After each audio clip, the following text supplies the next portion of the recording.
일타 강사와 함께하는 경제일타의법. 오늘은요, 금융 문맹에서 벗어나도록 도와주실 투자 멘토를 모셨습니다. 존리 대표님이십니다. 어서 오세요. 네, 안녕하세요.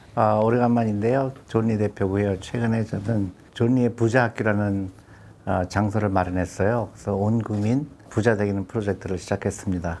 반갑습니다. 네, 진짜 대표님 오랜만입니다. 네, 바로 그냥 첫 번째 질문 한번 드려볼게요. 네. 트럼프 이슈로 조금 주춤하긴 했는데 최근에 AI 붐으로 인해서 미국 증시가 상승세를 계속 좀 타는 분위기였어요.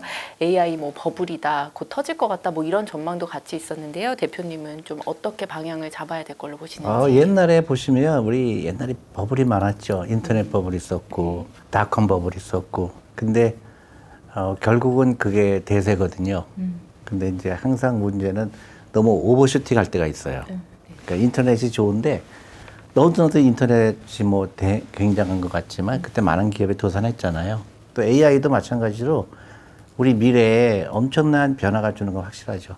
그런데 그게 가격이 너무 막 그 10배가 뛰거나 그럴 때는 좀 조심할 필요가 있죠. 근데 이제 그렇게 주식이 올라가게 되면 사람들은 8, 9시를 만들고 싶어 해요. 버블이다. 그래서 이제 울고 싶은 애 뺨 때린다고 그러죠. 그런 식으로 주시장에서 항상 버블과 실제와 존재하죠.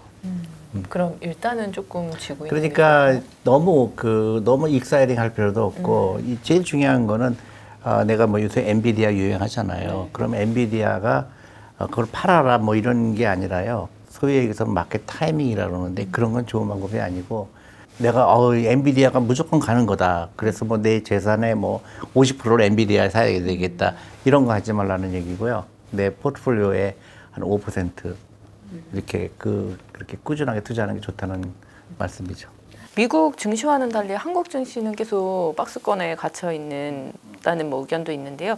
미국과 한국이 이렇게 좀 차이 나는 큰 원인은 어떻게? 그러니까 이제 항상 시장은 너무나 일반화시키는 거죠. 미국 주식은 무조건 좋고 또 한국 주식은 투자하면 안 된다. 근데 제일 중요한 거는 냉정할 필요가 있어요. 그러니까 남들이 얘기하는 거 중요하지 않고 그런 가치를 보자 이거죠. 밸류에이션이라고 그러잖아요.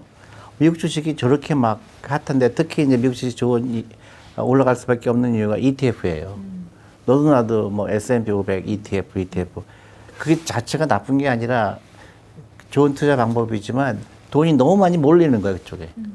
그러면 항상 보면 정말 가치는 있는데 사람들한테 눈길을 못 띄는 게 있어요. 근데 한국 주식이 말도 안 되게 싼 것들이 너무 많은 거예요. 그러니까 미국 주식이 이렇게 올라가는데 한국 주식 보면은 옛날에 이 회사 가격이 10만 원이었는데 보니까 3만 원인 거예요. 너무너무 좋은 거예요. 근데 그 회사는 너무 문제가 없어요. 근데 그런 기업 찾을 노력을 해야 되고 너무 일방적으로 미국은 무조건 좋다, 한국은 무조건 나쁘다, 그건 안 좋은 것 같고 이제 한 가지 이제 한국 주식의 사람들이 좀 실망한 거는 이제 주주에 대한 그 배려가 한국 주식에 없지 않느냐. 이제 그 기업 지배 구조가 그 주주를 대하는 그게 굉장히 중요하다고 여러 번 얘기, 배당도 좀 많이 해야 되고, 특히 중요한 건 이 사회에 여성 비율이 많아야 돼요. 한국이 안타깝게도 여성 비율이 세계 꼴찌예요.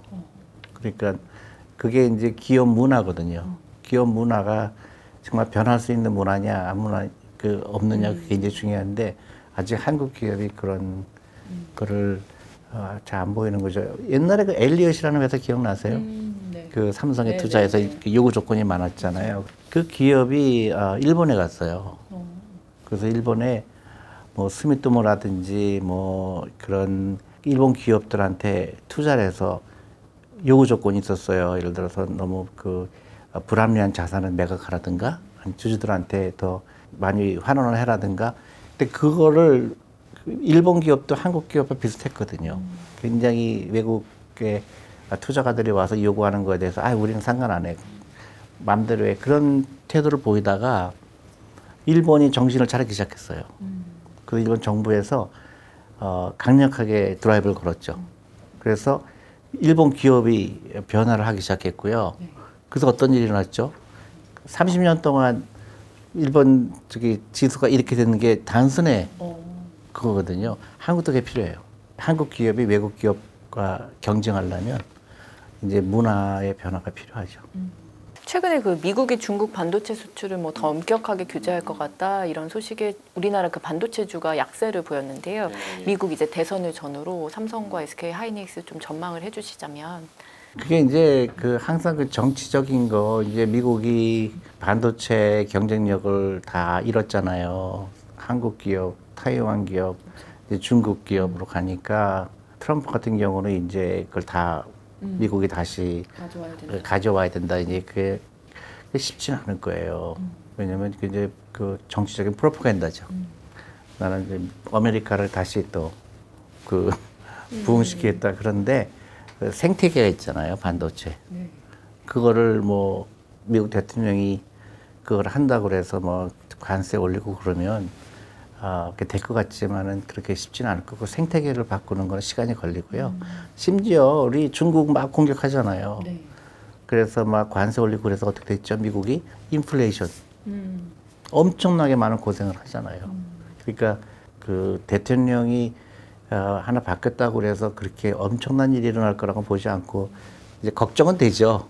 근데 실제로 그렇게 쉽지는 않을 거라고 생각하고 또 대통령이 바뀔 때마다 또 주식 바꿀 수 없잖아요.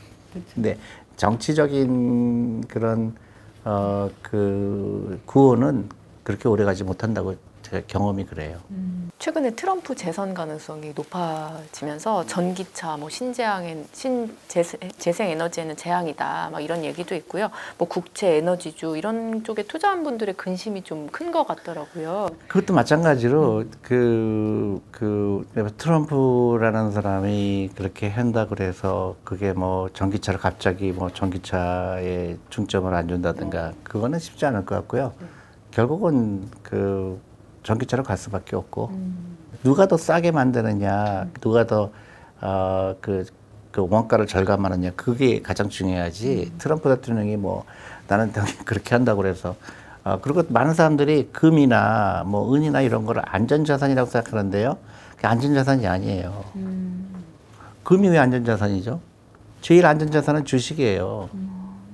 왜냐하면 주식은 일을 하잖아요. 그래서 인플레이션이다 그러면 기업은 인플레이션을 극복하려고 물건값을 올리거나 아니면 여러 가지 노력을 하잖아요. 금은 그대로 있잖아요.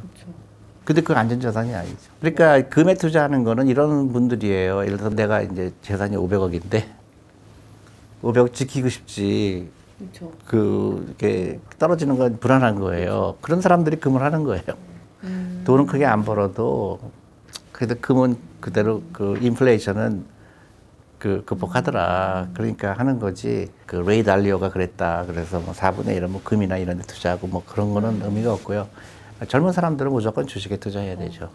그러면 아까 여쭤본 뭐 전기차나 이런 쪽 투자분들도 그렇죠. 지금 네. 트럼프 때문에 흔들릴 필요가 없다고 네, 보시는 그렇죠. 거예요? 신문에서 막 나잖아요. 트럼프가 되면 뭐 저기 뭐 그런 에너지 같은 거 뭐 그런 영향을 받을 거다. 그래서 이게 유망 종목이다. 근데 그렇게 성공한 예가 별로 없어요.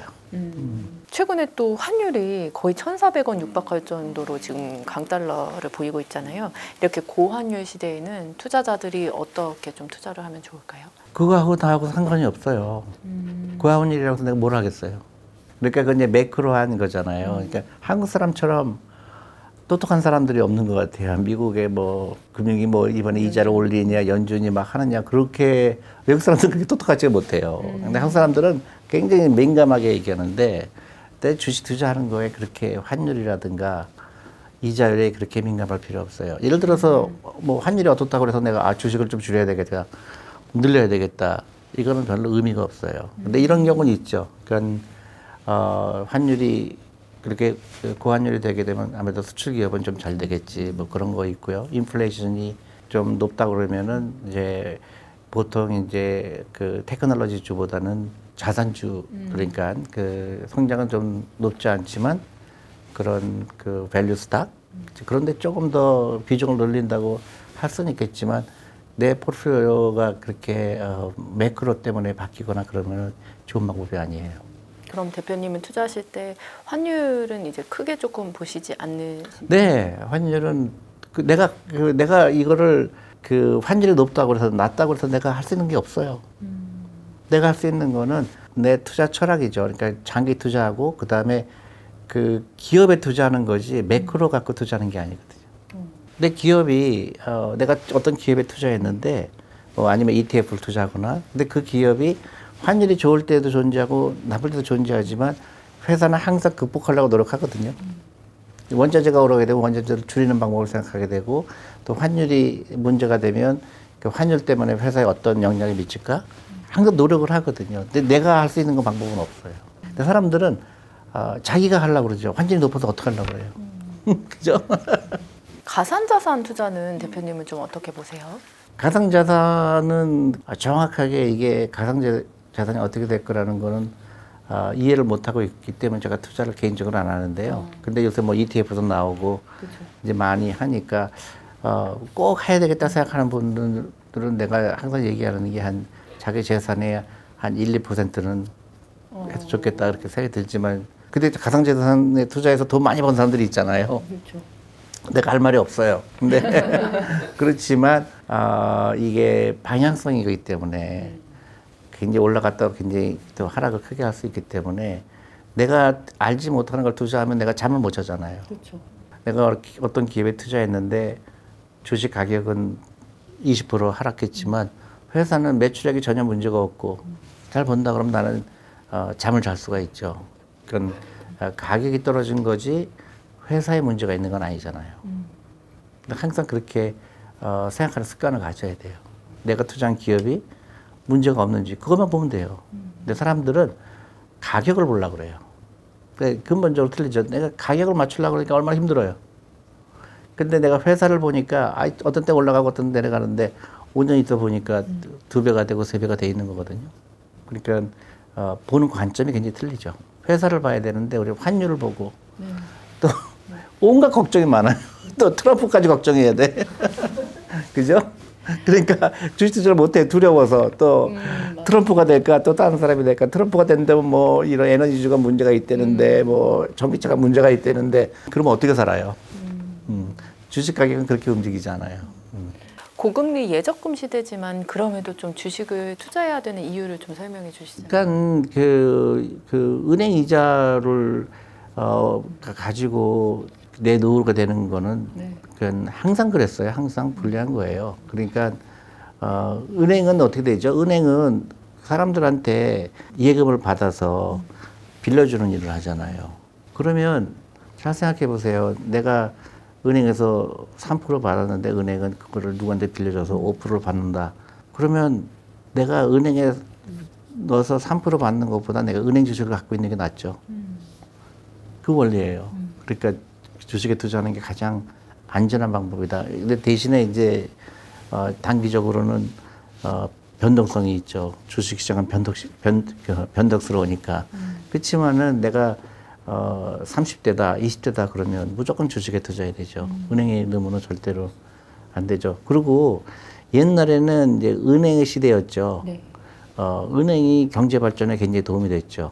그 회사가 은행에서 돈을 빌려서 그걸 투자를 해서 돈을 벌고. 근데 그 시대는 갔어요.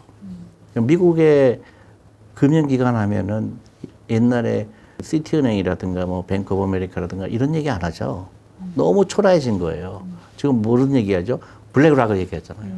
블랙락은 뭐 한 30년도 안 된 회사인데 지금 자산 규모가 자산 운용에 전부 주식에 투자하는 그런 ETF나 이런 거 투자하는 거예요.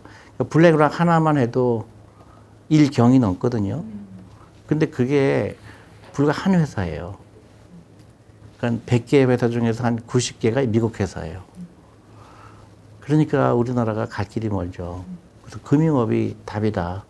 그래서 지금이라도 일방적으로 그 부동산에만 투자하는 문화에서는 벗어나야 된다 그랬죠.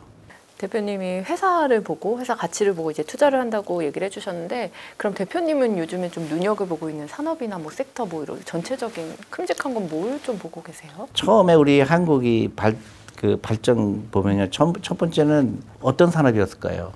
성공했잖아요. 제조업이요? 그렇죠. 저기 그 임금이 싸잖아요. 그래서 그 노동집약적인 게 됐죠. 그 다음에 어떻게 됐죠?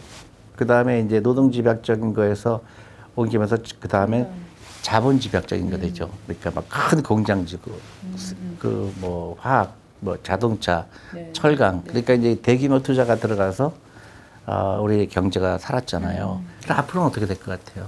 지식 아, 집약적으로. 그렇죠. 이제 사람들이 점점 더 부가가치가 높은 데로 옮겨가게 돼 있거든요. 일본이 그걸 못했어요. 제조업에서 어디로 갔었어야 될까요? 지식산업으로 갔어야 되거든요. 그 중에 가장 중요한 게 금융이에요. 돈 장사죠. 근데 대부분의 국가들이 잘 가다가 그 후퇴하는 이유가 금융에 대한 지식 부족이에요. 그래서 금융이 발달한 나라가 어디죠? 미국이잖아요. 일본은 금융을 이해하지 못하죠. 지금도. 그러니까 일본이 잃어버린 30년이 된 게 일본이 그래서 무너진 건데 일본은 어디에 투자했을까요? 부동산에 했죠. 그게 망한 거죠. 부동산은 일하는 돈이 아니잖아요. 그러니까 새로운 기업에 계속 생겨야 돼요. 그래서 우리 미국이나 심지어 중국 다 뭐라 그러죠? 창업하라고 그러잖아요. 새로운 기업이 나와야 되잖아요. 그거를 가능하게 하는 게 금융업이에요. 그래서 미국의 금융시장, 그러니까 자본시장이 없었다 그러면, 주시장이 없었다 그러면 구글이 나올 수가 없어요. 애플이 나올 수가 없어요. 일본처럼 됐을 거예요. 근데 미국은 끊임없이 금융, 주식 이거를 교육을 하다 보니까 그걸로 돈이 모이게 되고 돈이 모이게 되니까 새로운 기업이 나오는 거죠. 뭐 아마존도 나오고 테슬라도 나오고 그 돈의 힘이에요. 한국도 그래서 금융업이 제일 중요하다고 따져야 돼요. 그래서 자본시장에 돈이 들어오게 하는 시스템을 만드는 거고 돈이 들어오게 하려고 그러면 아까 같이 기업 문화가 바뀌어야 되고 또 우리 아이들이 학원 보내지 말고 학원이 들어가는 돈이 30조예요. 그 30조가 우리 아이들 창업 자금으로 써야 되고 우리 애들 제발 잠을 재워야 돼요. 학원 가지 말고. 그러니까 우리나라가 일본하고 너무 비슷하죠. 그러니까 일본이 그 미스테이크 한 거를 우리가 그냥 거의 그냥 무의식적으로 따라가고 있거든요. 무조건 부동산은 투자해야 된다. 집이 있어야 된다. 일본이 그랬거든요. 근데 너무 놀랍게도 젊은 세대는 집이 꼭 없어도 되거든요. 그리고 또 이제 그런 거죠. 월세를 내는 건 버리는 돈이다. 전 세계에서 한국만 그렇게 얘기하거든요. 그러니까 금융 지식이 없는 거예요. 월세는 버리는 돈이고 은행에 이자 내는 거 버리는 돈이 아니라고 생각해요. 그러니까 그 금융 문명이죠, 그것도. 맞아. 그래서 이제 그 가르쳐야 되겠죠. 그래서 그 기회비용이라는 컨셉을 알아야 돼요. 기회비용. 내가 집을 안 샀을 때 그걸로 내가 주식에 투자하게 되면 내가 훨씬 더 큰 부를 이룰 수가 있는데 우리는 안전자산을 금이라고 생각하고 있고 또 달러라고 생각하고 있고 또 은행 예금을 안전자산이라고 착각하고 있죠. 그러니까 돈이 일하고 있지 않아요. 부동산이 좋다 나쁘다가 아니라 부동산은 일하지는 않잖아요. 새로운 가치를 창출하지 않잖아요. 근데 우리가 미국 기업 같은 경우는 뭐 테슬라도 그렇고 엄청난 그런 새로운 가치를 창출하잖아요. 그러니까 경제가 살죠. 또 새로운 게 나오고 AI가 나오고 일본은 전혀 안 나오죠. 일본의 새로운 기업 들어본 적 있어요? 없는 거. 없죠. 소니, 그러니까요. 그죠? 뭐 생각해 보니까 토시바, 그죠? 토시바 요새 변하고 있어요. 근데 거의 없어요. 그리고 이제 좀비 기업이라고 그래요. 진작 망했어야 되는데 안 망하는 기업들. 사람들이 좀비 같이 걸어다니는 거 있잖아요. 그게 20만 개예요. 그러니까 이 금융업의 중요성은 아무리 강조해도 그래서 많은 사람들이 우리 아이들이 주식 얘기를 해야 되지 국영수 얘기하면 안 돼요. 이제는 제발. 대표님이 다른 인터뷰에서 제약 바이오 섹터 네. 조금 눈여겨 보시는 거 그렇죠. 그것도 마찬가지로 우리 한국 사람이 그 다른 나라에 비해서 그 경쟁력이 있는 게 그런 지식이거든요. 한국 사람 똑똑하잖아요. IQ가 세계에서 1등이에요. 근데 그런 옛날에 우리가 잘했던 제조업은 이제는 졸업할 때가 됐죠. 네, 더 이상 중국 기업하고 경쟁하기 쉽지 않죠. 뭐 샤오미나 뭐 이런 대규모의 그 내수 시장에 있는 기업들하고는 우리는 이제 뭐라 그럴까요? 이제 더 부가가치가 높은 데로 가야 되겠죠. 그게 금융이에요. 다행히도 중국은 시진핑이 그 중국 내에 부자들이 나오게 되면 자꾸 치려고 그러잖아요. 부자가 되면 말 안 듣거든요. 그런데 그래서 홍콩도 그 이제 허브라고 그러죠. 금융 허브. 근데 그거를 지금 계속 망치고 있어요. 시진핑이. 그래서 우리가 한국으로 갖고 와야 돼요. 한국에 인천이나 이런데 이제 금융 그 특구를 만들어서 전 세계에 있는 금융 회사들이 한국에 진출해야 돼요. 그래서 한국 젊은 사람들이 금융 지식을 가져야 되고 또 펀드 매니저 되고 싶어야 되고 애널리스트 되고 싶어야 되고 또 자산운용도 차리고 싶어야 되고 이제 그런 이제 붐이 일어나야 되죠. 20대, 30대는 무조건 좀 주식 투자를 좀 해야 된다 이렇게 얘기를 해주셨는데 그럼 좀 연령대별로 20대에서 50대 좀 주식 투자 비중 좀 어떻게 가져가요? 그래서 보통 얘기하는 게 이제 100에서 자기 나이를 빼라고 그래요. 근데 이제는 오래 살잖아요. 네. 그래서 110에서 빼야 된다. 또 어떤 사람은 심지어 120에서 빼야 된다. 그렇게 30대라 그러면 120에서 빼면 90%가 주식에 있어야 되는 얘기죠. 그래서 젊은 사람 20대, 30대는 무조건 주식에 투자해야 돼요. 딴 거 볼 것도 없어요. 나한테 소비하는 거 다 없애야 돼요. 한국 젊은 사람들은 부자처럼 보이려고 하는 게 너무 많아요. 좋은 식당 가려고 그러고 명품 살려고 그러고 그게 금융 문명이라서 그래요. 그러니까 특히 이제 영어로 need란 말을 쓰고 want란 말을 쓰거든요. 그러니까 need하고 want는 뭐냐면 need는 반드시 필요한 거예요. 근데 want는 안 해도 되거든요. 근데 우리 want가 너무 많아요. 놀러 가고 뭐 커피 막 하루에 10,000원어치 먹고 뭐 그래서 심각합니다. 한국의 금융 문명이 개인의 문제도 되지만 국가의 경쟁력을 떨어뜨려요.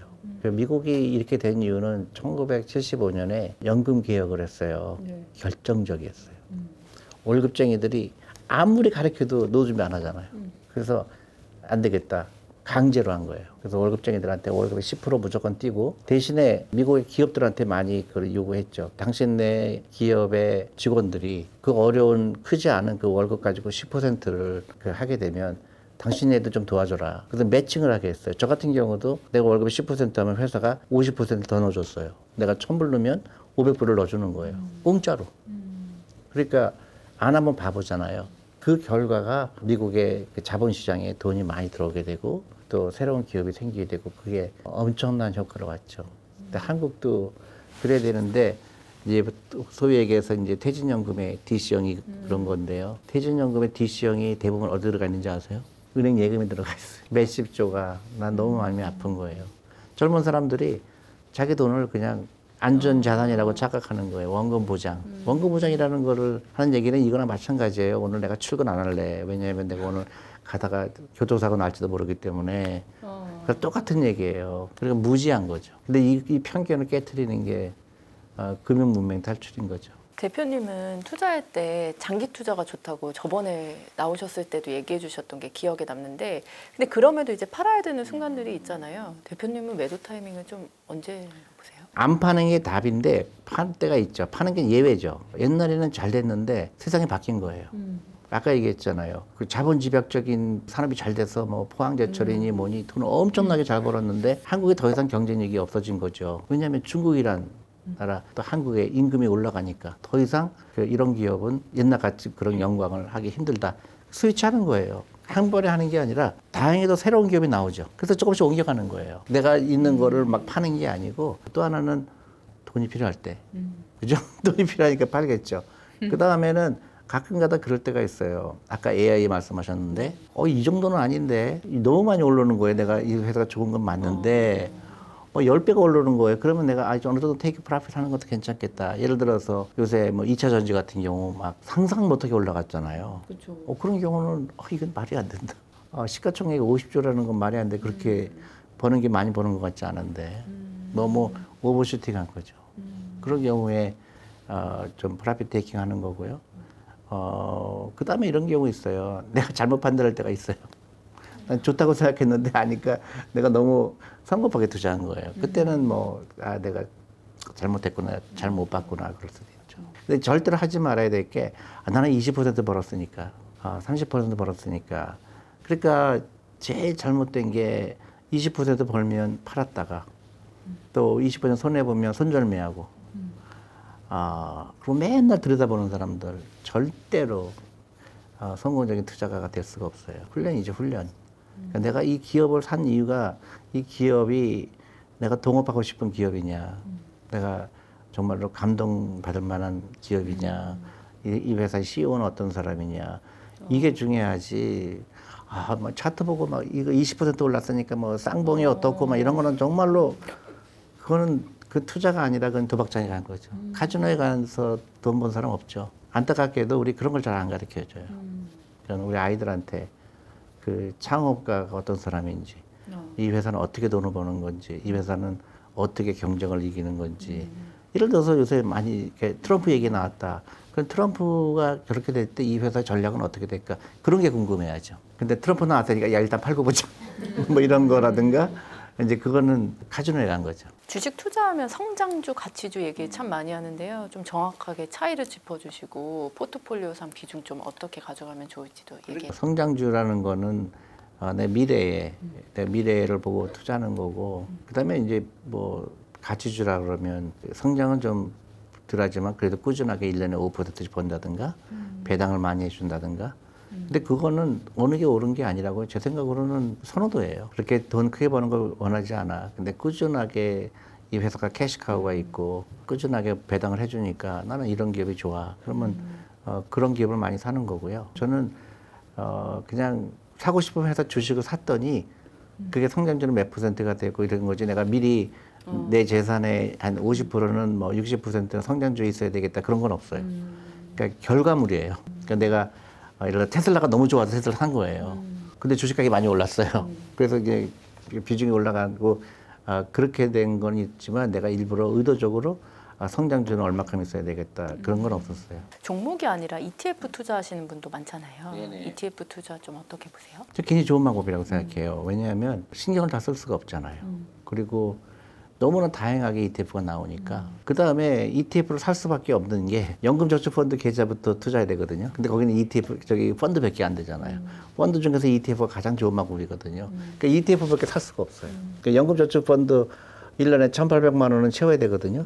채우기 쉽지 않죠. 그건 채우지 않고 전부 개별 주식하려고 그러는데 그거는 잘못됐죠. 세금 혜택부터 봐야죠. 그리고 연금저축펀드나 퇴직연금이나 이런 거는 장기 투자를 위한 거니까 그거부터 해야죠. ETF에 크게 주의해야 할 거라 모든 사람들이 이제 S&P 500이라고 그냥 안전하다고 생각하고 있고요. 그것도 나쁜 방법은 아닌데 좀 다양성이 있을 필요는 있죠. 왜냐하면 미국의 회사만 해도 5천 개가 넘고요. 한국에도 3천 개 회사가 있는데 500개 기업이면 굉장히 많이 커버는 되지만 전 세계 모든 사람들이 그걸 사거든요. 그래서 미국이 지금 보니까 전 세계 돈의 50% 가깝게 돈이 몰리고 있어요. 특정 기업만 올라가는 경향이 있죠. 그러니까 좀 다양할 필요가 있죠. ETF를 한 번에 투자하는 것과 분할로 좀 투자하는 거랑 어떤 방법이 좀 더 낫다고 생각하세요? 내가 1,800만 원이 있다. 나 같으면 1,800만 원 다 넣죠. 근데 이제 사람들 불안하잖아요. 내가 1,800만 원 다 넣었더니 또 내일 또 이렇게 주식시장이 또 이렇게 또 안 좋아지면 어떡할까. 그런 두려움이 있는데 내가 뭐 15억, 18억 하라는 거 아니잖아요. 작은 돈은 아니지만 그게 감당 못할 돈은 아니잖아요. 근데 근본적으로 내 돈을 일시키는데 야, 오늘은 뭐 100만 원만 이래 이런 말이 안 되잖아요. 1,800만 있다면 다 투자하는 게 좋고요. 아니면 정말 불안하면 180만 원씩 한 달에 180만 원씩 투자하는 그것도 나쁘지 않은데 그 월급에 뭐 10% 한다든가 20% 한다든가 그런 거니까. 근데 만약 1,800만 원이 있다 그러면 한꺼번에 투자하는 게 낫고요. 절대로 하지 말아야 될 거는 시장이 좀 안 좋을 것 같아. 뭐 트럼프가 될 것 같아. 그러니까 일단 팔고 봐. 제일 나쁜 방법이에요. 폭풍우가 올 때도 있고 또 여러 가지 또 저기 경제 위기가 올 때도 있고 그렇지만은 무조건 나는 내 노후를 위해서는 주식을 많이 투자하는 게 좋다.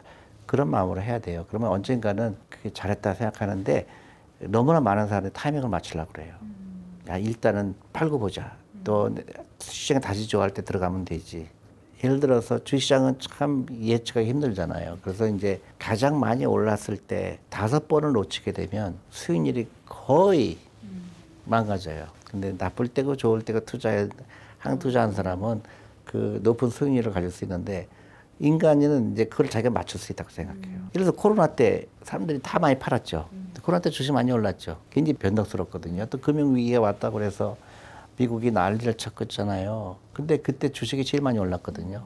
그러니까 우리가 매스컴을 보거나 아니면 쓸데없이 노이즈가 있어요. 뭐 미국의 뭐 이자율이 어떻게 됐기 때문에 또 미국의 이자율이 올라가게 되면 역전이 되기 때문에 한국에서 외국 돈이 빠져나갔기 때문에 그 주식시장이 엉망이 될 거고 그렇기 때문에 그런 거 생각할 필요 없어요. 월급이 300만 원 직장인이 주식 투자로 조금 부자가 되고 싶다 이렇다면 소득 대비 한 최소 몇 % 정도 투자를 하면 좋을까요? 많이 할수록 좋죠. 제일 중요한 거는 무조건 10% 이상은 해야 되고, 근데 우선 순서가 틀려요. 많은 젊은 사람들한테 내가 왜 주식 투자 안 하냐, 노후 준비 왜 안 하냐 그랬더니 대부분 대답이 돈이 없대요. 돈이 왜 없을까?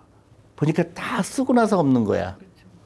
제일 먼저 해야 될 게 내 노후를 위해서 그 400만 원 받으면 내 월급은 270만 원인 거예요. 30만 원 무조건 투자하고 나머지를 써야 되는데 다 놀러 가고 커피도 마시고 다 마시고 그러고 나서 돈이 없대요. 그러니까 그러면 그거는 제가 볼 때 노후 준비 안 된 거는요. 사실은 자기 자신한테 무지하게 불성실한 사람이에요. 그러니까 이 세상에서 제일 귀한 사람이 내 자신이잖아요. 노후 준비가 안 됐다는 거는 내 책임이거든요. 그러니까 내가 제일 나를 학대했다고 생각해요. 한국 사람처럼 노후 준비 안 된 사람이 많은데 대부분 자기를 귀하게 여기지 않은 거예요. 주식 투자를 위해 그럼 최소 필요한 돈은 대표님 생각하시기에 종잣돈 얼마 정도? 아니, 종잣돈이 필요 없죠. 야, 오늘 만약에 안 하고 있다 그러면 계좌 열고 오늘 이제 습관을 바꿔야죠. 자동차 팔고 내가 지금 나이가 30인데 내가 노후 자금이 얼마 있을까? 대부분 마이너스 통장일 거예요. 그럼 마이너스 통장 규모가 커질 거예요. 그러면 40대 되고 어떤 사람이 결혼할 거고 근데 그때부터 불안하잖아요. 그러니까 어떻게 돼요? 포기를 해버려요. 나중에는 어떻게 되냐면은 돈을 저주해요. 야, 돈이 왜 필요해? 돈이 없어서 행복해. 이제 그렇게 자기 합리화를 시키는 거죠. 절대로 행복하지 않죠. 우리 학교에 가장 많이 오는 사람들이 누군지 아세요? 깜짝 놀랐어요. 탈북자들이. 탈북자들은 이런 자본주의 교육을 안 받아봤잖아요. 대신에 편견이 없어요. 그래서 그냥 스폰지처럼 내 말을 받아들이는 거예요. 그래서 그 젊은 청년이 찾아왔어요. 4억이 있대, 4억. 자기가 탈북한 지 4년 됐는데 지금 4억이 있대요. 그래서 무조건 주식에 투자했대요. 건설 현장에서 일하면서 거기서 밥도 먹여주고 재워주니까 자기도 돈 안 쓰고 그 돈으로 예, 그래서 4억 정도 모였다고 그러더라고요. 근데 남한 친구들한테 얘기했더니 남한 친구들은 그럼 너는 어디서 행복을 찾아? 그렇게 얘기하는데 그거는 진짜 심각한 거예요. 소비를 행복이라고 생각해요. 내가 오늘 뭐 5천 원짜리 밥을 먹냐 2만 원짜리 밥을 먹냐 거기서 행복 차이가 없어요. 근데 그게 그만큼 나를 폐인으로 만들 거예요. 내가 오늘 백을 사면서 그 백을 삼으로 인해서 나의 그 삶은 망가진 거거든요. 카드가 갚아야 되죠. 그때부터 고민이 시작되는 거거든요. 그래서 가난한 사람들은 부자를 더 부자를 만들려고 엄청나게 노력을 해요. 백을 삼으로 인해서 샤넬백을 만드는 사람은 부자로 만들죠. 근데 한국만 유일하게 그래요. 미국 같은 경우는 고급 백화점이 다 파산 선고를 했거든요. 손님이 없어요. 근데 한국은 뭐 난리예요. 그 사람이 영화배우 같이 뭐 1년에 뭐 몇십억을 벌면은 내가 이런 얘기 왜 하겠어요. 근데 대부분 월급쟁이에요. 학생이거나. 근데 그게 한국이 유난하게 그러니까 이제 금융 문맹은 대가를 치른다고 그랬어요. 무서운 대가를 치른다. 한국이 대가 치르고 있죠. 출산율 낮은 거, 아이들 행복도 꼴찌인 거, 자살률 세계 1등인 거, 다 우리가 금융 문명에서 따르는 대가를 치르고 있는 거예요. 그래서 제가 하려고 하는 거는 우리 아이들 공부 못하기 운동, 학원 안 가기 운동. 학원에서 너무 미워하죠, 저를. 근데 그 처음에 한두 개 힘들더라도 지켜야 돼요. 직장인의 투자를 통해서 그럼 가장 빨리 1억을 모을 수 있는 방법, 주식일까요? 주식이죠. 자본시장에서는 자산 에셋 클래스라고 그러죠. 자산이 많잖아요. 너무 간단해요. 자본주의에서 돈 버는 사람 누굴까? 금융에 관련된 사람들이에요. 돈 일하게 하는 거를 아는 똑똑한 사람이 돈을 많이 벌죠. 그러니까 어떻게 돼요? 월급 많이 받는 사람도 누구죠? 금융권에 있는 사람이죠. 돈을 이해하잖아요. 그리고 투자를 통해서 버는 게 가장 부자가 되는 거고 제일 이제 힘든 게 뭐예요? 자기 육체를 통해서 버는 거죠. 부가가치가 높은 데는 결국은 금융으로 모이게 돼 있어요. 싱가포르 같은 경우 뭐 있어요? 싱가포르 같은 경우 인구도 얼마 안 되잖아요. 근데 1인당 소득이 8만 불이거든요. 그런 거예요. 지식산업, 부가가치가 높은 건 결국 금융이다. 그래서 우리 아이들 이 의사 하려고 하지 말고 특히 여성들 금융업에 진출해야 돼요. 제가 너무 안타까운 거는 몇 년 전에 모 대학의 여대에 가서 MBA 프로그램에 강연을 갔는데 몇 년 전에 그 프로그램이 금융 프로그램이었는데 문을 닫는데요. 그러니까 여성 중에서 한 명도 금융에 관심이 있는 사람이 없는 거예요. 특히 여성들 보면 주식 얘기하면 다 내 얘기가 아니라고 생각하죠. 특히 여성들. 그러니까 너무 안타까운 거죠. 전 세계에서 여성들이 이렇게 금융업에 관심이 없는 나라는 없죠. 대표님은 한국과 뭐 미국 증시 굳이 아까 전에 구분을 두지 말라고 하셨는데 뭐 회사를 보고 하시겠지만 그래도 조금 더 뭐 치중하시는 쪽이 있으실까요? 똑같은 회사고 똑같은 산업에 있는데 한국 주식이 미국 주식이 한 5분의 1밖에 안 돼요. 가치가. 네. 그러니까 나는 이 한국 주식에 외면할 이유가 전혀 없어요. 대신에 일본처럼 한국 기업이 이제 좀 이제 주주 친화적인 그다음에 어떤 제도나 이런 게 발전되고 그다음에 연기금이나 이런 데가 이제 한국 주식에 투자하고 그렇다고 생각하고요. 또 이제 국민들이 주식은 무조건 해야 되는 거구나 그런 인식이 된다 그러면 특히 이제 은행 예금에 있는 돈이 우리 주식시장에 들어오고 또 우리 1년에 30조가 들어가는 학원비 중에서 일부라도 주식에 들어온다 그러면 한국 주식이 안 오를 이유가 없어요. 우리 스스로 부정하는 거예요. 뭐 국장이니 뭐니 서로 우리를 비하하는 거잖아요. 그러면서 뭐 한국 주식은 안 돼. 반대로 얘기하면은 그런 게 많을수록 그 나라의 주식은 싸다는 얘기거든요. 그 버블이 아니라는 얘기죠. 일본하고 다른 게 일본은 30년 전에 엄청난 버블이었어요. 일본은 그 100대 기업 보면 전부 일본 회사였어요. 그리고 그 부동산도 동경에 있는 부동산 갖고 미국 전체를 산다고 그랬고 실제로도 막 일본 회사들이 미국에 그 부동산을 막 사들였고 이제 그게 이제 다 버블이었던 거죠. 그래서 이제 시간이 30년이 걸린 거예요. 그 버블이 꺼지는데 우리 한국은 다행히 지금 버블은 아니에요. 오히려 그 한국을 사면 안 된다는 사람이 더 많죠. 그래서 그런 면은 다행인데 지금은 금융 교육이 필요해요. 그래서 주식에 투자하는 걸 두려움이 없어야 되고 그리고 기업을 연구하려고 그래야 되고 또 젊은 사람들은 창업을 하고 싶어야 되고 창업 비율이 세계에서 꼴찌예요 또. 그 전부 그 의사 되고 뭐 공무원 되고 그런 그것도 나쁜 건 아니지만 온 국민이 그걸 하려고 그러는 거. 특히 이제 제가 이제 생각한 거는 시험을 통하려고 하는 거. 시험은 그만 봤으면 좋겠어요. 자녀들한테 경제교육 저번에 오셔서 빠르면 빠를수록 좋다고 그렇죠. 얘기를 해주셨는데 그게 어떻게 시작을 해야 되나 어려운 분들이 많거든요. 어떻게? 그러니까 제가 볼 때 좀 그런 게요. 이제 닭이 먼저 달걀이 먼저인데 부모님이 아이들한테 금융 지식을 가르칠 능력이 안 돼요. 그러니까 자꾸 뭘 가르치겠다는데 가르칠 능력이 안 돼요. 그래서 같이 배워야 돼요. 그래서 한국이 가장 시급한 거는 그 아이들하고 저녁을 같이 먹어야 돼요. 미국 유태인들은 저녁을 같이 먹어요, 꼭. 그게 결정적이에요. 저녁을 먹으면서 어른 취급을 해야 돼요. 내가 뭘 가르친다고 생각하면 안 되고요. 아빠가 오늘 어려운 일이 있었는데 뭐 좋은 일도 있었다, 어떤 계약을 따냈다든가 아이들한테 너무 좋은 교육이에요. 근데 한국은 알 필요 없어 그러잖아요. 굉장히 좋은 기회를 놓친 거예요. 그게 경제 교육이에요. 야, 우리 아빠 월급이 점점 크지 않아서 우리 집을 월세가 힘들다. 그걸 공유해야죠. 그럼 아이가 그럼 아빠나 학원비 얼마큼 내? 학원비 안 갈래? 이래야 되거든요. 근데 우리는 그런 거 알 필요 없어. 엄마가 알아서 해줄게. 그때부터 아이는 엄마가 알아서 하는 줄 알아요. 그다음 엄마가 나중에 안 해주면 어떻게 되죠? 왜 안 해줘? 그 다음에 절대 카드 주면 안 되죠. 한국 엄마들이 다 카드를 주더라고요. 그거는 아이한테 진짜 마약을 주는 거예요. 아이는 너무 돈을 쉽게 쓰는 거예요. 체크카드는 괜찮을까요? 체크카드도 마찬가지죠. 카드를 주면 안 되죠.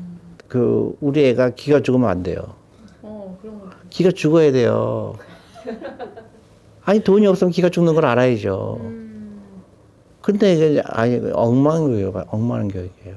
미국에서 유태인들은 애들이 게임 사겠다 절대로 그건 안 줘요. 네가 벌으라고 그러죠. 그러니까 맥도날드 가서 일해야 되고 네가 번 거 갖고 써야 되는데 한국은 엄마가 다 해주잖아요.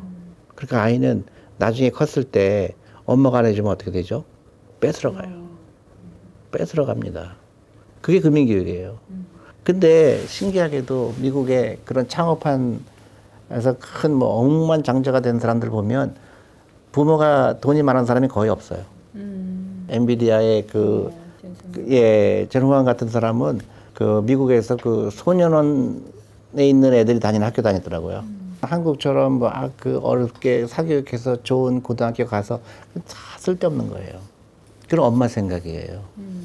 그것보다는 그 아이들하고 같이 시간을 보내고 아이들하고 의논하고 또 아이들하고 주식도 같이 골라보고 ETF에 대해서 같이 공부해보고 이게 제일 좋은 방법이에요. 그러면 아이도 잠도 많이 자고 공부 못해도 상관없다. 그거 뭐 점수 그거 구형수 못한다고 해서 네 인생에 잘못될 거 없다. 그런 자신감이 필요하죠. 평소에 사교육비를 금융자산으로 이제 돌려야 한다 이렇게 얘기해 주셨는데 어떤 금융상품으로 시작하면 좋을까요? 그 주식을 되고 ETF도 좋고요. 한국에서 제가 금융교육 해야 된다, 애들한테 투자해야 된다 그러니까 다 엄마가 삼성전자 주식 하나만 사주는 거예요. 그러니까 이 진짜 이 엄마도 주입식 교육을 받아서 거기밖에 생각이 안 되는 거예요. 그게 아니라 워런 버핏이 4학년 때부터 투자했다는데 너하고 나하고 한번 네 생애 첫 번째 주식 골라볼까?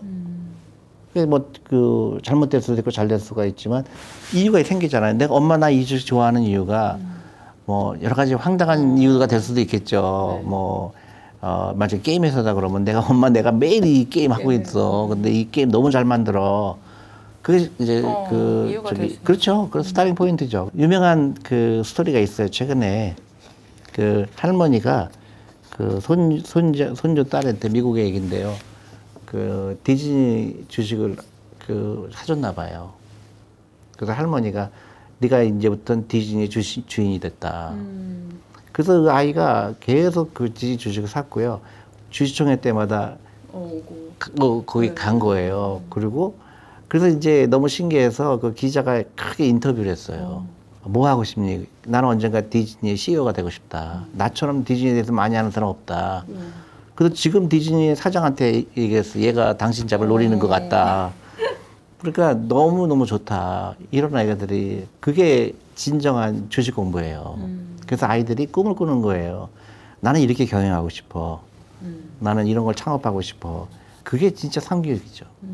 아까 우리 젊은 세대에 집 필요 없다는 얘기도 해주셨고 너무 부동산에 집착한다는 얘기 해주셨는데 사실 한국 사회에서 부동산에 또 소홀히 하기가 쉽지는 않잖아요. 부동산 투자 좀 하면 정말 안 되는 걸까요? 아니요. 그러니까 부동산이 나쁘다 그러는 게 아니라 첫 번째로는 부동산을 산다는 거는 자산만 산 게 아니에요. 부채도 같이 산 거잖아요. 사람들이 부채에 대해 생각을 안 해요. 그러니까 예를 들어서 부동산은 무조건 오른다. 그래서 아주 영끌에서 사면은 언젠가는 부동산 오르기 때문에 괜찮을 거다. 그거는 정말로 잘못된 생각이에요. 일본은 30년 내내 부동산 하락했어요. 일본도 똑같이 생각했어요. 그러면 내 재산이 내가 월급이 얼마 안 되고 내가 20대인데 그 자산 구조는 어떻게 될까? 그러면 집이 내 자산의 한 30%에 35% 돼야 돼요. 근데 내가 지금 자산이 없는데 집을 사면 어떻게 되죠? 100% 자산이죠. 근데 그때부터 빚이 있는 거예요. 근데 집값이 올라갈까요? 내려갈까요? 내려갈 가능성이 크죠. 인구가 그 일본처럼 되잖아요. 고령화가 되고 있죠. 그다음에 사람들 소득이 그렇게 많지 않죠. 그러니까 예측이 가능하잖아요. 그러면 집을 안 사고 그럼 뭐 할까? 예를 들어 월세를 살게 되면 한 달에 내가 100만 원 월세를 산다. 그러면 나머지 가지고 내가 주식에 투자할 수 있잖아요. 근데 내가 월세를 사게 되면 어떻게 되죠? 집을 사게 되면 어떻게 되죠? 모든 돈을 막 블랙홀처럼 빨아들여요. 그러면 내가 30년 모기지라 그러면 30년 딱 갚고 나면 집 하나 있을 거예요. 근데 집이 만약에 가격이 떨어졌다 그러면 어떻게 될까요? 나한테 너무나 큰 리스크를 진 거죠. 그러니까 골고루 투자해야 되는데 내가 재산이 없기 때문에 집은 나중에 사도 얼마든지 가능해요. 그리고 자동차도 나중에 사면 얼마든지 가능하고 지금은 일하는 자산을 많이 해야지 내가 나한테 쓰는 거는 좋지 않죠. 뭐 차를 비싼 거 산다든가 백을 산다든가 그건 너무 바보 같은 거예요. 나를 너무 우습게 하는 거예요. 나의 미래를 너무 바보같이 망치는 거죠. 대표님한테 노후 준비 상담하시는 분들도 많으실 것 같은데 안타깝게도 다 60대예요. 너무 늦게 시작하는 거네요. 다 근데 대부분 너무 늦지 않았을까요? 이제 속으로는 아이고 어떡하면 너무 좋아. 늦으셨네요. 네. 대부분 100%는 나랑 동의하는 거. 사교육비 괜히 썼다. 지금 당신이 무슨 얘기인지 알겠다. 내가 미친 짓을 했구나. 어떤 분은 한 달에 800만 원 썼대요. 진짜 많이 쓰셨네요.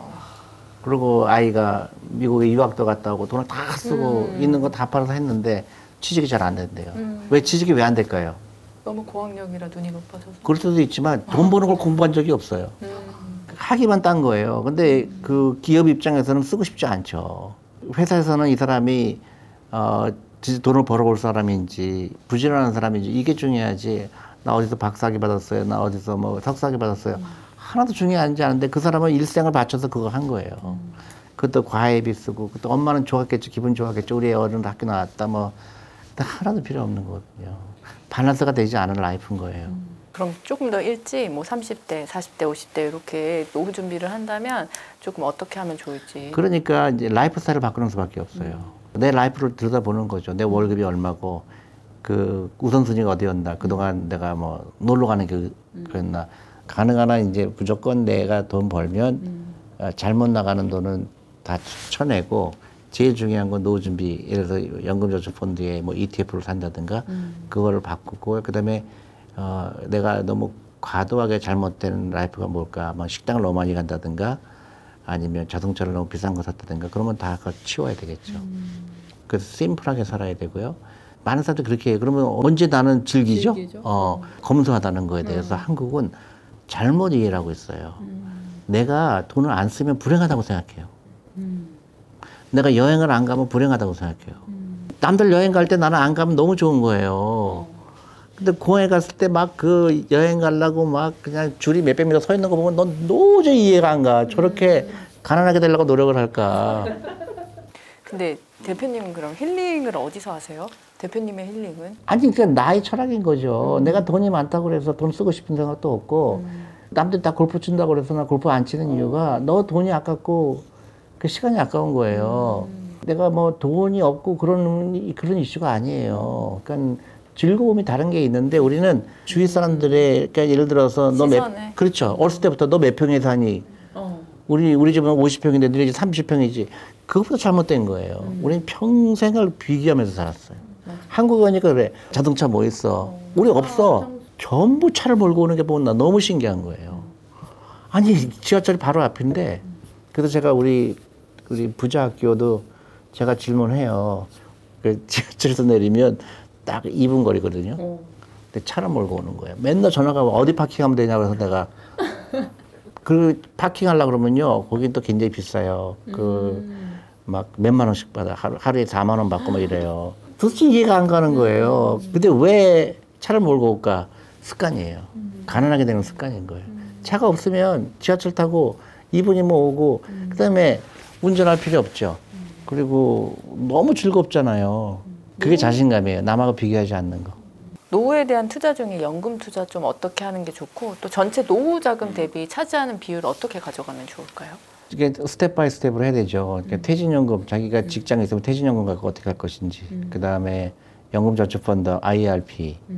그건 무조건 계좌 열어야 되고요. 계좌가 없다 그러면 그거는 심각하죠. 거기에서 이제 ETF 사기 시작해야 되고 이제 목표가 있어야 돼요. 내가 30대면 30대대로, 40대면 40대대로 내가 얼마의 돈이 필요할까? 내가 5억 원이 있어야 되겠다. 대부분 5억 없을 겁니다. 그죠? 5억 없으면 큰일 나요. 대표님은 그럼 적정 노후 자금 한 5억 정도로 보시는 거예요? 아니요. 절대 안 되죠. 내가 60세대가 되면 한 20억 있어야 돼요. 20억. 네. 20억 없으면 큰일 나요. 그러면 은퇴 못 합니다. 이 20억에 대표님이 생각하실 땐 집도 포함해도 되나요? 뭐 그렇대 왜냐면 요즘은 다들 집값으로 많이 나가니까. 근데 집이라는 거는 의미가 없는 게 은행비도 포함된 거니까. 그렇죠. 그런데 자기 재산이라고 생각하면 안 되죠. 사람들은 주택을 자산으로 생각하는데 그거는 부채와 자산이 공존하는 거예요. 가능한 한 이제 패시브 인컴이라고 그러죠. 패시브 인컴이 많아야 돼요. 내 월급은 너무 하찮게 생각해야 돼요. 가짜게 생각한다는 게 그걸 우습게라는 게 아니라 내 전체 돈 들어오는 거가 월급이 월급이 올라가는 게 나한테 큰 부분이 되면 그건 굉장히 문제가 있죠. 월급 많이 안 오게 돼 있어요. 그러니까 그 월급 가지고 내가 노 준비한다는 건 불가능하니까요. 지금부터 다른 수단을 만들어야 되고 그 다음에 월급이 아니더라도 다른 수입이 없을까 항상 고민해야 돼요. 다른 잡을 찾던 인터넷으로 뭐 쇼핑몰을 열건 그런 노력이 필요해요. 엔잡 네네. 같은 세대. 네. 부자가 되기 위한 올바른 소비의 순서가 있다고 대표님이 말씀해 주셨는데 어떤 것들이 있는지. 그렇죠. 제일 중요한 거는 나의 노후를 위한 소비. 투자죠. 그거부터 하고 그 다음에 아까 얘기했잖아요. 니드와 원트에 니드가 될 때 꼭 필요한 게 뭔가. 그래서 뭐 먹는 거라든가 이런 거 반드시 필요하잖아요. 근데 먹는 것도 줄일 수가 있죠. 뭐 식당 가서 막 그 커피 같은 거 일단 끊어야 되고. 근데 식당 가고 비싼 식당 가는 거. 제가 비싼 식당 가서 보면은 너무 놀란 거예요. 전부 20대예요. 저는 가격을 보고 깜짝 놀래요. 어떻게 이걸 먹지? 근데 그게 잘못된 생각인 것 같은 게 어차피 우리 세대는 집도 못 사. 어차피 우리 세대는 뭐 옛날에 집 사는 게 더 힘들었어요. 지금은 소득이 많죠. 그러니까 물가도 올랐지만 사실은 요새는 임금이 많이 올랐기 때문에 얼마든지 노후 준비할 수 있어요. 근데 소비를 너무 과소비하는 거. 그러니까 그런 잘못된 경제 지수를 갖고 있는 거죠. 우리 세대는 이제 끝난 세대야. 그거 다 거짓말이에요. 절대 그렇지 않아요. 복리라는 거. 그 다음에 라이프 스타일을 바꾸게 되면 새로운 삶이 열려요. 내가 여태까지 굉장히 패배주의였고 부정적인 생각을 갖고 있었고 원망하는 거 그런 그 잘못된 생각을 갖고 있었는데요. 근데 이거를 이제 하다 보면 내가 희망이 있구나 그런 걸 느껴요. 실제로 많은 분들이 저한테 찾아와서 진짜 이렇게 좋은지 몰랐다. 그런 사람들이 많아요. 이건 좀 극단적일 수도 있는데 제가 사교육 끊으라고 그랬더니 어떤 부부가 저를 찾아와서 대표님 말씀 듣고 우리는 학교를 그만뒀어요 그러는 거예요. 그래서 제가 나한테 항의하러 왔는지 알고 나 어떻게 학교를 그만두셨어? 그랬더니 학교에 가서 이제 학원을 끊었더니 학교에서 그렇게 얘기를 하더래요. 공부를 학원 가서 하는 겁니다 그러더래요. 너무 충격을 받아서 학교를 끊었대요. 그래서 집에서 홈스쿨링을 했고 그 딸 둘이 인터넷 쇼핑몰을 열어서 돈을 너무 잘 벌고 있고 그래서 새로운 세계가 열렸다는 거예요. 그거예요. 그 자기만의 철학이 필요하고 남 얘기 듣지 않고 내가 원하는 게 뭔지 한국은 내가 원하는 게 뭐라 그러면 딱 없어요. 누가 나한테 얘기해 너 이거 해 그러면 하는 거예요. 주식도 마찬가지예요. 뭐 골라달라는 거예요. 대부분 우리 우리 부자 학교에 와서 다 실망하고 가요. 난 골라줄 줄 알았대. 그게 우리 교육이 바뀌어야 돼요. 그러니까 남이 낸 문제를 푸는 애가 아니라 내가 문제를 발견하는 아이들 돼야죠. 미국의 창업 아이디어가 그런 게 대부분 이 사회에서 이걸 하면 좋을 텐데 이거를 왜 사람들이 안 하지? 그렇게 시작된 게 대부분 창업 아이디어잖아요. 우버도 그렇고 에어비앤비도 그렇고 요새 그런 얘기 나와서 전 너무 놀랐어요. 야놀장가 그게 이제 나사에 상장한다고 그러더라고요. 그러니까 야 이게 정말 맞는 거지. 그분은 제가 10년 전에 만났어요. 내가 너무 신기했어요. 그분은 모텔에서 청소했대요. 젊었을 때. 그게 진짜 상공부인 거예요. 자기가 원하는 게 뭐고. 그래서 결국 이뤘잖아요. 그러면 그분도 이제 몇천억 부자가 될 거 아니에요. 그렇죠. 그런 사람이 이제 어느 사회가 많이 나오느냐가 그 회사가 건전한 거거든요. 근데 전부 학원에 가서 국영수 공부하는 사람들이 득실거리게 되면 숨이 막히죠. 끊임없이 비교하잖아요. 너 몇 점 받았어? 아무런 의미가 없잖아요. 그리고 점수 많이 받은 사람이 부자가 됐을까요? 부자 안 되죠. 마지막으로 부자가 되고 싶은 분들에게 기억에 남는 한마디 조언을 해주시잖아요. 미국의 부자가 된 사람들한테 당신은 왜 부자가 됐습니까? 물어보니까 답이 한 5개로 모아져요. 호기심이 많았다. 호기심이 굉장히 중요하더라고요. 궁금해야 돼요. 근데 많은 이제 학원에 가는 애들은 궁금증이 없어졌어요. 그 다음에 또 중요한 거 긍정적인 사람이에요. 너무 재미난 거 아침에 깨어나는 게 너무 좋은 거예요. 그러니까 아침에 일찍 일어나게 되더라고요. 근데 이제 밤 11시, 아침 11시, 12시에 일어나는 사람은 오늘 또 별로 그렇게 좋은 일도 없을 것 같고 그냥 그리고 이제 밤 늦게 막 자고 막 그래서 그런 사람들은 성공하기 힘들다. 그리고 그 투자를 일찍부터 한 사람, 그리고 그 남들과 다른 생각을 한 사람, 그리고 그 사교성이 높은 사람, 친구들이 좋아하는 거예요. 얘랑 있으면 그 긍정적인 그런 기운이라 그럴까요? 그게 다 그 안에 들어가 있더라고요. 또 하나 빠진 게 도덕성이 높았다는 거 있더라고요. 제일 중요한 건 남하고 비교하지 않고 내가 원하는 게 뭔가, 내가 이 창업이라고 그러는데 창업을 정말 어떻게 해야 될까 고민해야죠. 그리고 쓸데없이 나가는 돈은 다 끊어야 돼요. 저는 식당 같은 데 가서도 줄 서 있고 그러면 저는 안 서요. 그게 뭐 대단하다고 내가 4시간을 1시간을 기다릴까. 알겠습니다. 오늘 대표님 모시고요. 주식에서 노후 대비까지 다양한 조언 들어봤습니다. 대표님 오늘 말씀 감사합니다. 네, 감사합니다. 예.